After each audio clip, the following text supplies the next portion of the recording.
Welcome to the Big O Show on the Overreaction Sports Network, powered by Believe. Still the same damn kid from Oklahoma, same old dreams hanging off my shoulders, just wishing and waiting on a shooting star for all to see.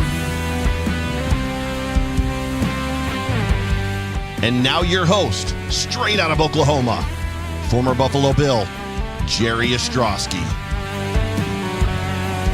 I'm still the same damn kid from Oklahoma.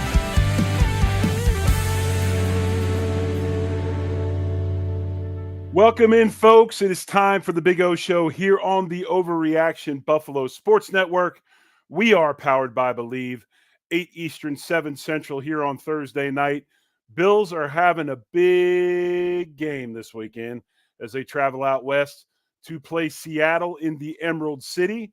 And we will break down that game tonight here on the show. As always, folks, hey, man, we are close to 2,000 subs. Our numbers on our YouTube videos and our podcasts are going up as we speak, and that's because of you, and we thank you for that. Thank you for taking the time to check out our content and listen in and hear what we have to say, and we appreciate you for it as always, as we're here 5 nights a week and throwing the Postgame show 6 nights a week during the season here as we cover the Buffalo Bills. But again, Bills travel out to Seattle. Seattle 4-3. That is a 4:05 game out in Lumen Field. Bills, surprisingly, a 3-point favorite. The over-under is 47 points. And Bills 5-2 after finding a way in the second half. You say finding a way, they decided to come out with some energy and some 1-2 and played a completely different style of game in the second half. No adjustments, folks. We talked about it the other night on the Beat Show. No really adjustments other than attitude adjustments as the Bills come in and get after the Tennessee Titans and take care of business. Bills will take on the Seattle Seahawks. We'll do some numbers early. We'll talk to Dr. Brad Bowen here in a few minutes to talk about the injury report, something that is a little bit perplexing.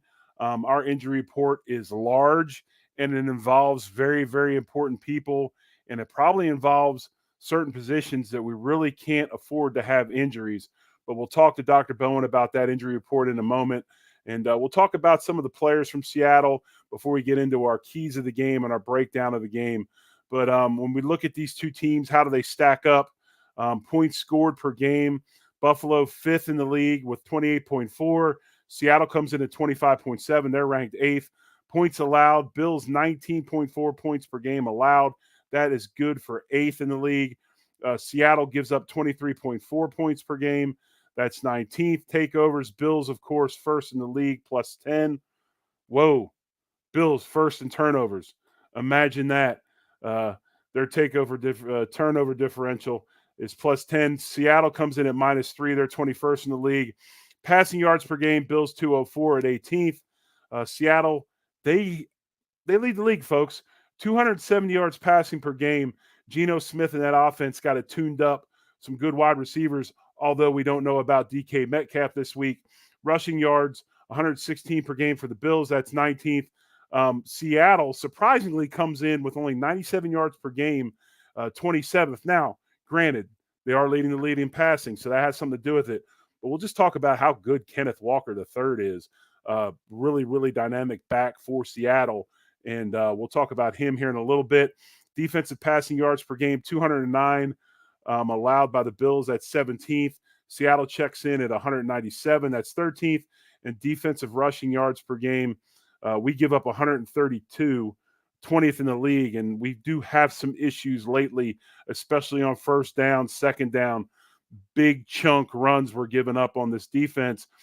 And we'll talk a little bit about what Joe Marino talked about on Tuesday nights on the Beat Show. He feels a lot of that is kind of by design. So we'll talk a little bit about that. And Seattle comes in 28th in the league, giving up 146 yards per game rushing. But real quick, I bring in my weekly friend, my weekly guest, my homie, my ace, Dr. Brad Bowen. and he is from Driven Physical Therapy and Performance. And like I said before, folks, we're kindred spirits, man. He's OL, I'm OL. We're born into this thing. There's a brotherhood, man. This thing of ours, La Cosa Nostra, right? It's offensive line play. Once you play it, even though maybe you didn't play with somebody, you're part of that fraternity. Dr. Bowen is part of that fraternity, and we thank him for coming on the show with us today. What's going on, Brad? Doing well, Jerry. Thanks for having me. I appreciate it. I like to think the offensive linemen are the smartest guys I know, too. Yes, not only are they the smartest guys, that is the lead group. That is the bell cow, so to speak, of not only just the offense, but the team.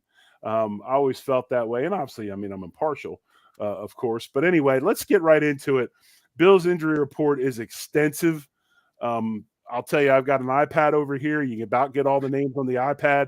We're going to touch on, kind of 4 key injuries we want to know about. And then also you can get into some other guys that you've looked at, seen some video, learned about, and kind of made some analysis on. But right now, the most important person on this list, Terrell Bernard, the all-pro linebacker, just an amazing player. Obviously has been snake bitten this season, had the pec injury, comes back. Now he has an ankle injury. What did you see on film, and what do you think about Terrell Bernard and his maybe availability on Sunday afternoon? Well, from the Discord channel, I wasn't super positive about it from the onset. We saw him cross line of scrimmage at a fast pace. He was playing like a wild man, and he got his right foot caught underneath him, stepped on by, I believe, the right guard of the other team, and it folded his foot in and kind of in a plantar flexed motion. So initially I thought ATFL, so kind of a lateral ankle sprain. When I saw it happen, I knew there was a lot of pressure. Said right away that it wasn't good. Didn't think we'd see him back for the game, but I was hoping for a little bit better this week. Obviously, he hasn't shown up to practice. That's a problem. It said personal. It also said ankle and pec.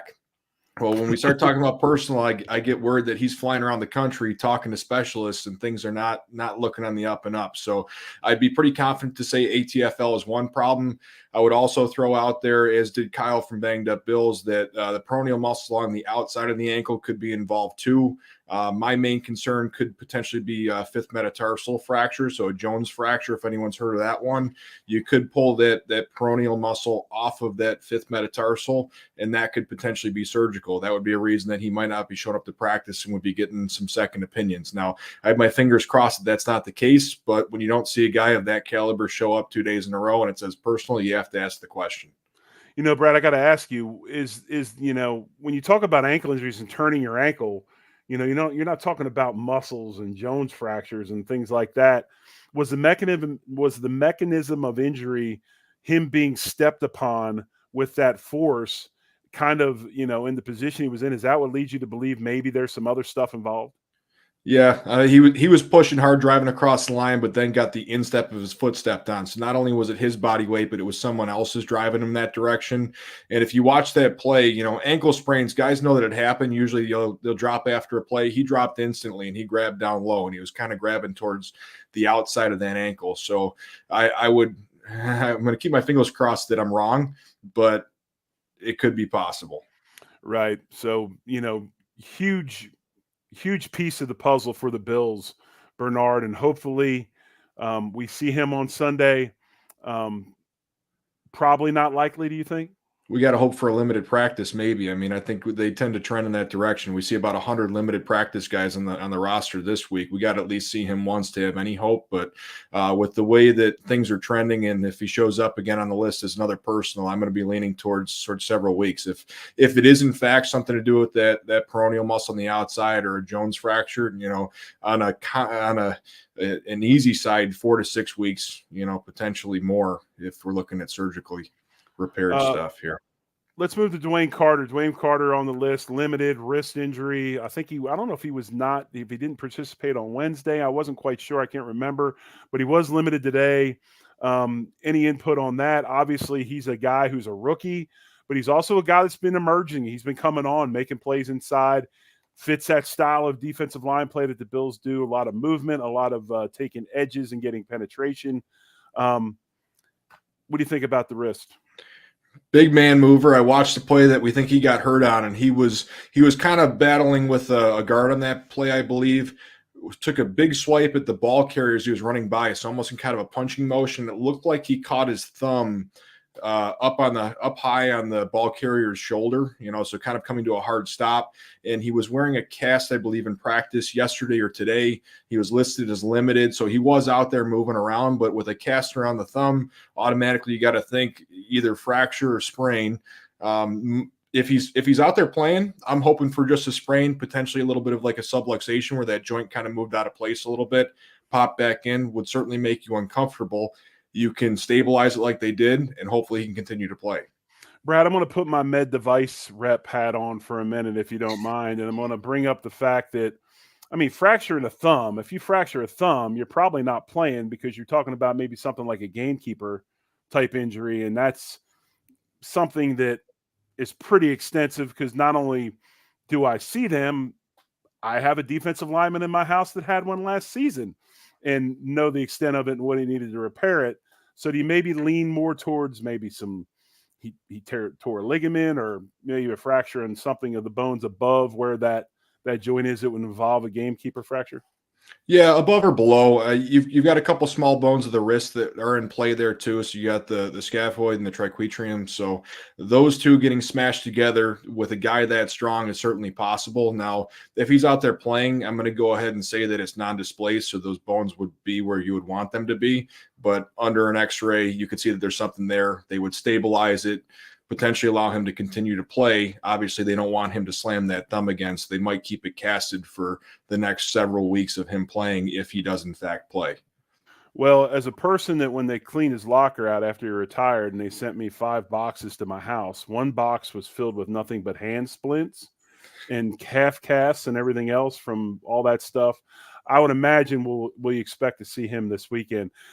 Let's follow up on Dalton Kincaid. Obviously, Dalton Kincaid had the collarbone injury.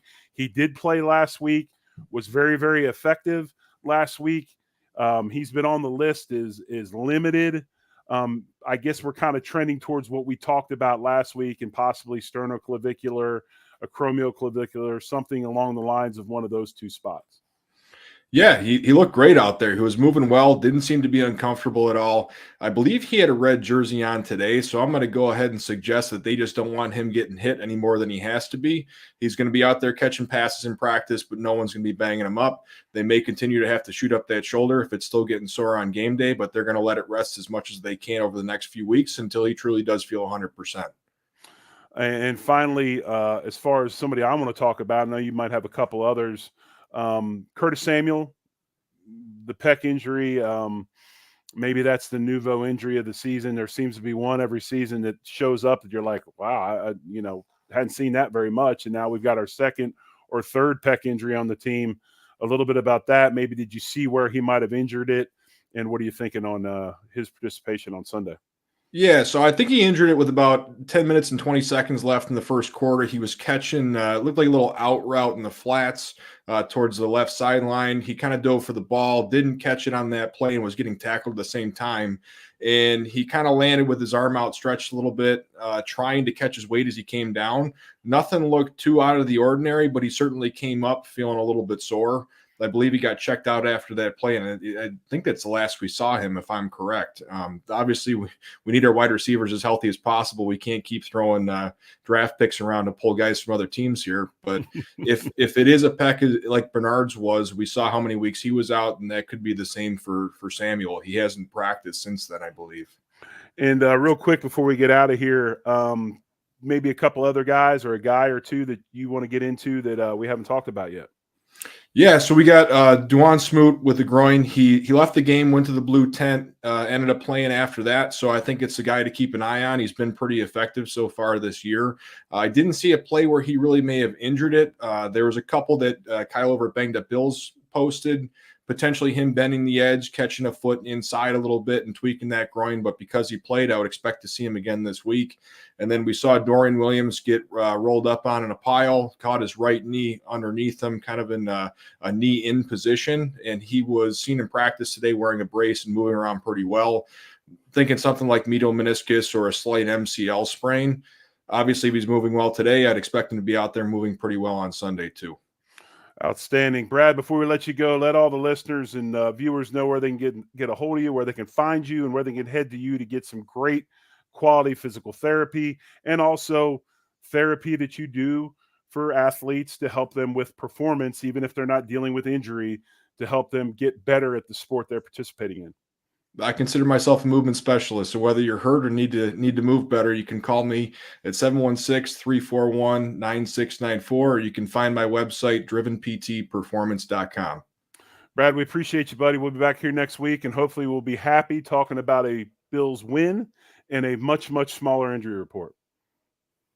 I got my fingers crossed. Go Bills, Jerry. See you next week. All right, we'll see you next week. He's Dr. Brad Bowen from Driven Physical Therapy and Performance. Joins us here every Thursday night on the Big O Show as we break down this week's opponent. And want to get into a few players with Seattle. Want to talk about just some of their star players, or they're guys that you can actually, dudes that are making a name for themselves in the league, guys to look out for on Saturday. Obviously, none other than the quarterback, Geno Smith. Geno, 11-year veteran in this league. And, I mean, the guy just continues to get better. A guy that struggled earlier in his career, kind of, had some ups and downs, was a starter, put him back on the bench, and now over the last so many years has been a very, very productive starter in the NFL, got his big contract. But Geno Smith, 191 completions on 279 attempts, 1,985 yards, 8 touchdowns this season for Geno Smith. Obviously, when we talk Seattle, we talk offense. We're going to talk about DK Metcalf. And DK Metcalf is a guy who's on that injury list.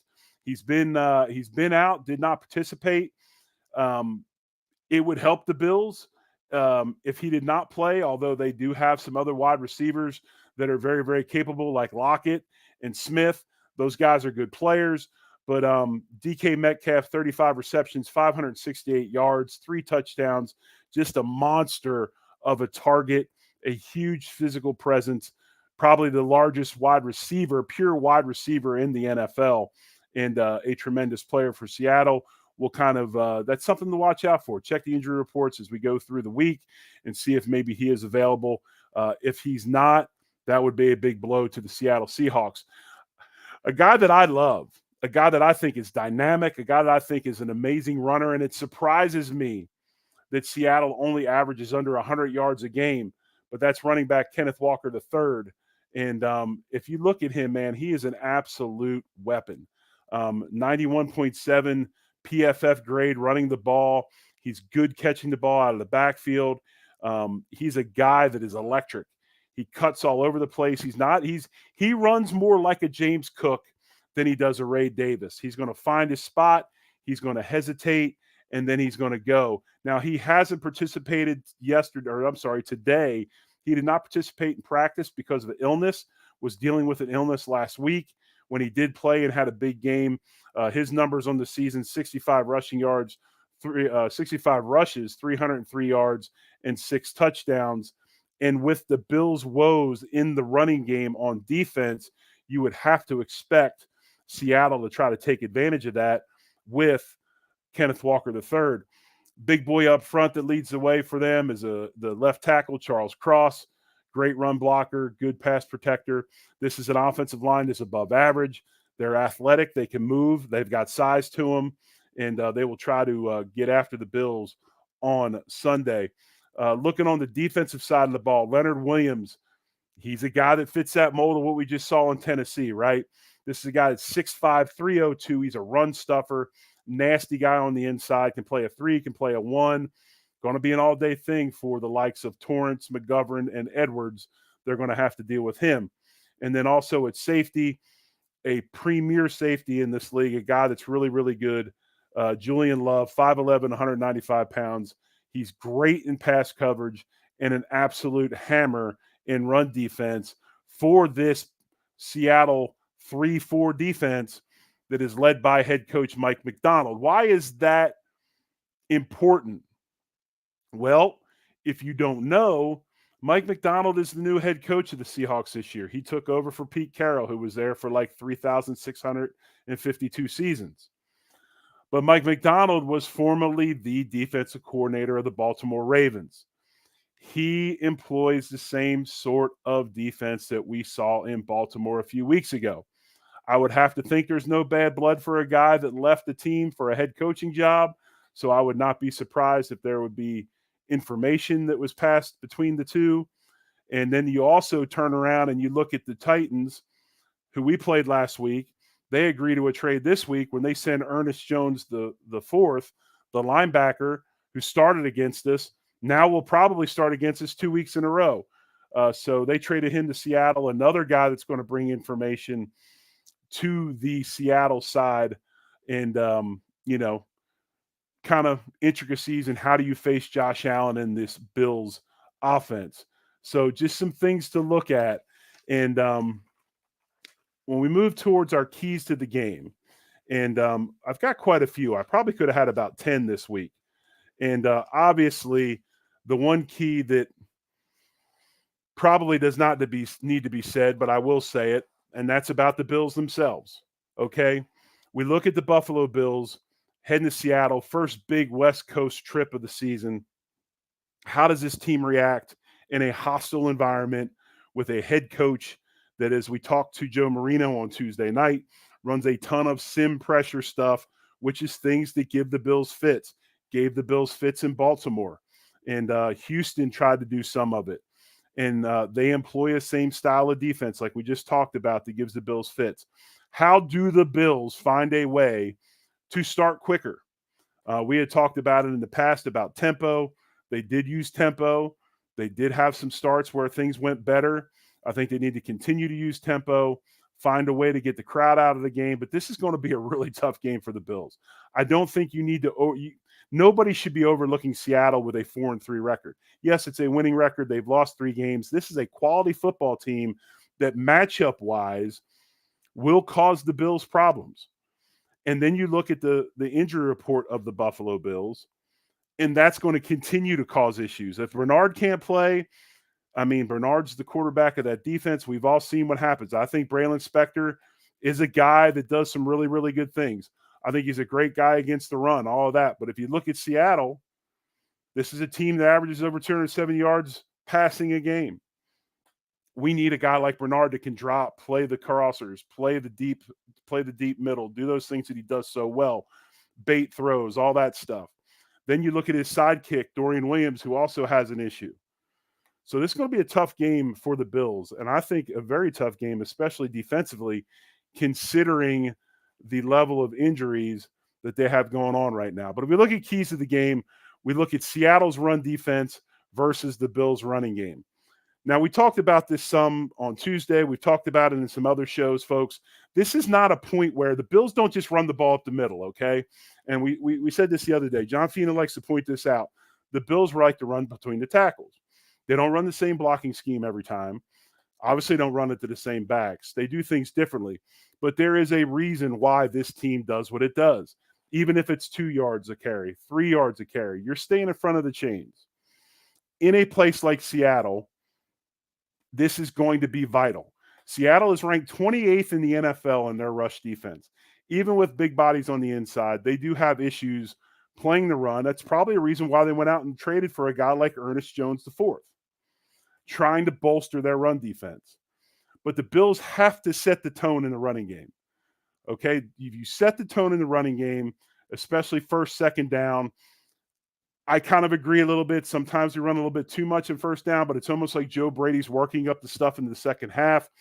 And honestly, folks, if you did not listen to the On the Beat show on Tuesday night with Joe Marino, and I'm going to keep going back to him because it was phenomenal, he kind of explained some of the theory behind Brady and McDermott and Bobby Babbage Jr. and just how they look at things and how this game is played. And it's funny because when you watch the Bills, how they play, I am not a big analytics guy.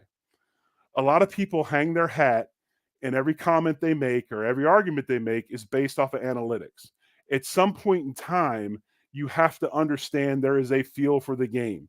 There are situations, there's gut feelings, and there's stuff like that. You cannot live and die by analytics alone. If you do that, eventually it bites you. You have to be able to have a feel for the game on how to call things and all that. Sometimes I feel like we get a little analytical driven with Buffalo because we do play percentages, and they are playing for a 4-quarter game. We're not trying to win the game in the first quarter. We're not trying to win the game in the third quarter. It's a 4-quarter game. And I think McDermott and how he does things along the lines of his catchphrase, complimentary football, that is why you see some of the things that are being done. Joe Brady tends to run the ball more in the first half. He tries to set the tone a little bit. The defense does what they do, keeps everything in front of them, okay? So it's kind of that whole field. They're playing percentages, and they're trying to keep the game in reach. But when you have a running game, you take the crowd out of it, you get their defense tired, all those different things, you're able to set up your third downs. So if you look at this going into Sunday, first key of the game, Bills have to find a way to run the ball. I hope we see a little bit more Ray Davis than we did last week. He should be healthier as we move on. My second key of the game, and that's pressure. You've got to pressure Geno Smith. Geno Smith can move a little bit. He's savvy, but he is 11 years in. Geno does not move like Josh Allen. He does have some issues when he's under pressure. He can make some bad throws. He's not necessarily as accurate. The Bills front has to get to Geno Smith. And this Seahawks offensive line is decent. It's a good group. So it's going to be a challenge for Rousseau, for Epinesa, for Smoot. And by the way, I think Smoot was a great addition. I love the way he plays. I love his anger, but I also love his body style. It's a change up from the long, lean defensive ends, gives those offensive tackles a little bit different look. And that's hard to do sometimes. If you're used to that long guy like Rousseau, and then all of a sudden this bowling ball comes in, your aiming points are off, your set points are off, and it causes issues. The Bills have to find a way to get to Geno Smith, especially on the road, because if this thing gets going downhill and he gets confidence and this Seahawks offense gets confidence with the likes of Lockett, Metcalf, Smith, and Jigba, it's going to be hard for the Bills to pull that back. We saw that in Baltimore. Even though they did fight in the third quarter, it was hard, and it obviously the game didn't go the way they wanted to. This game has some feelings, folks. If we don't stay in front of it, we could have a situation like that. My third key to the game is the Allen to Cooper relationship has got to continue to mature and grow this week. This week is going to be a big, big test for where we are with Amari Cooper. If you look at Seattle, they do have a cornerback, Nehemiah Pritchard. He's not very good, folks. His PFF grade is not very good at all. Now, he is filling in because of injuries.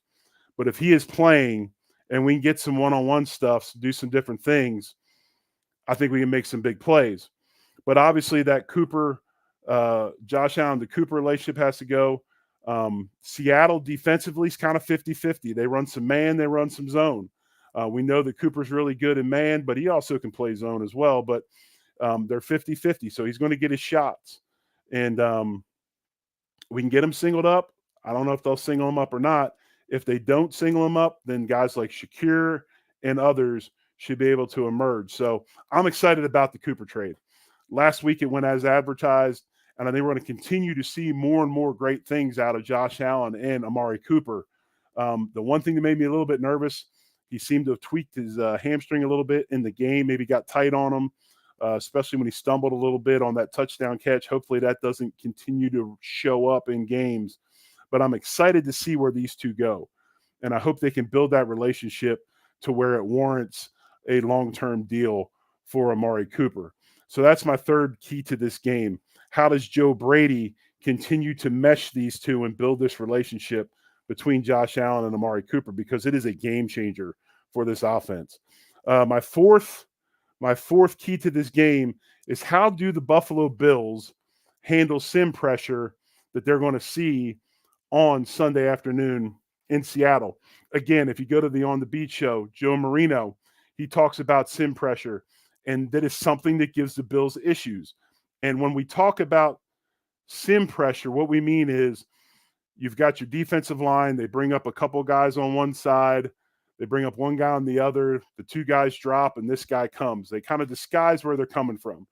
And as Joe said on Tuesday night, a lot of the way the Bills handle that is They tell Josh to handle it. Bills will go 5 guys. They'll put 5 bigs on 5 bigs. They'll declare who they're going to. They might send the back out. If they keep the back in, he'll pick up the extra guy. But if there is a free runner, that's Josh's. He's got to get away from pressure. Now, we remember how Baltimore played the Bills in Baltimore. They didn't blitz, but when they rushed with a spy or whatever, they made sure they were on the outside shoulder of Josh Allen rolling to the right. They had extra people to the right to corral him into the fact that if he was going to break out of the pocket, he was going to have to go through the B gaps, and there were going to be people sitting there waiting for him to come through those B gaps. So I would have to think that Seattle would run some similar stuff because Houston mimicked it a little bit. You saw Tennessee mimic it a little bit last week. So it's something that teams are picking up on film as a way to keep Josh Allen corralled, because if he's going to pick a way to roll out, it's going to be to the right.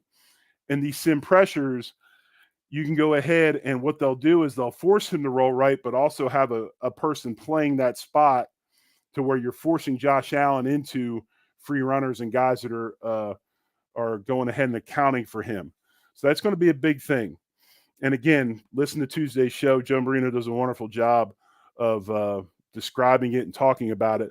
But the Bills are going to have to handle sim pressure. Not only going to have to handle sim pressure, they're going to have to communicate with signals and no voice, because the 12th man in Seattle is going to be so loud, one of the loudest stadiums in the league. They're not going to be able to hear.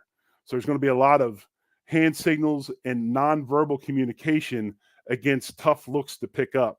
So that's my 4th key. How do the Bills handle that sim package that McDonald and that Seattle defense are going to bring them? And finally, my 5th key to this game, you look at Seattle, we talked about it, 28th in the league in rushing yards, 97 a game, I believe, less than 100 yards per game, even with a guy like Walker. Bills have to find a way to limit big runs. And there's a lot of different ways you can do that. Defensive linemen having to make sure they play edges, maybe take shoulders, edges on, not try to run upfield so much to where they get out of mesh and the running backs are able to get underneath of them. Safeties coming downhill, safety recognition. Rapp, and we know Rapp plays well. He's very good in the run. DeMar Hamlin coming downhill. Safeties getting involved. I think with our linebackers, Bernard is a guy that, again, is a slasher and stuff, but if we don't have defensive linemen tying up offensive linemen, those guys get up to the second level. It's hard for our smaller backers to get off, although if Braylon Spector plays, he is a bigger linebacker. Maybe look for him to be able to have a little more success run stuffing than some of the other guys. Do you get Bernard and Benford, do you get Benford and Douglas involved playing the run? I think our cornerbacks, and I was on the show on Tuesday afternoon with Sal and Adam Benini on the Believe Network, and we were talking about this. I said quietly we have one of the best cornerback groups, best cornerback tandems in the league. Sal was pretty adamant about it. It wasn't quiet. It's loud. People know it. Really, really reliable corners that play physical. They can play coverage, and they can play the run. And, again, I'm asking for Sean McDermott and Bobby Babbitt Jr. maybe to change some philosophy up. But if you watch the way they play defense, like Joe Marino says, the last 8 years, probably not going to get it. But I would like to see it to try to limit some of these big runs we're giving up, because we're playing against a team that hasn't had much success. And so anyway, those are some of the things I want to see out of that. You look at the way we played against Tennessee in the second half. I know we're capable of it, because I don't think Tennessee was a bad football team. I think Tennessee was a very good football team with a poor quarterback. Give them a good quarterback, I think they're going to be pretty damn good. So, again, we know we can do it. They've got to be sound. We can't have any busts. We got to limit those things. So just real quick to recap the keys of the game: Seattle's run defense against our running game, pressuring Geno Smith. We got to get pressure. The Allen to Cooper relationship, it needs to continue to mature. How do the Bills handle the sim pressure packages of the Seattle Seahawks? And then finally, limiting big runs. Finally, I want to say this before I get out of here. Bills fans, this is going to be a tough game for our team. This is a very good football team. I know they're 4-3, but this is a good team playing in a really, really wicked environment, and we've got some injury issues. But again, if we go out there and handle our business, do those things, handle those keys to the game, do the things we do well, we got to score points. It's going to be hard, but we got to score points. We've got to take what we learned from the Baltimore game, and fix those things and bring them into the Seattle game, because we'll probably see some of the same stuff we saw in that Baltimore game. The one thing that they do not do, we're not going to see a big bunch of huge packages like Baltimore ran out there. So we don't have to worry about that so much. And we don't have to worry about if they don't hand it off to Derrick Henry, we got this other guy back there that runs it really, really well too, and Lamar Jackson. We're not going to have that this week. While Geno Smith is a capable runner, that's not his bread and butter anymore at 11 years in this league. So there's some things that we won't have to deal with, but there are some things that are going to be similar that we do have to deal with. So it's going to be a big test for this team. I'm excited to watch this game. To me, again, this is a huge test. It's going to show us where this Bills franchise is this season, and I expect our Bills to play really, really well this weekend. So again, folks, hit the like button, hit the subscribe button. We appreciate you. We're this close to 2,000 subs. I know that doesn't sound like much, but to us, it's huge. And that's because of the kindness of everyone out there that tunes into this show. Bills Mafia is amazing. And we're just happy to have the opportunity to bring you these shows weekly and talk about our favorite team, the Buffalo Bills. So thanks again. Hit the like button, subscribe button. And as always, folks, much love and go Bills. I'm still the same.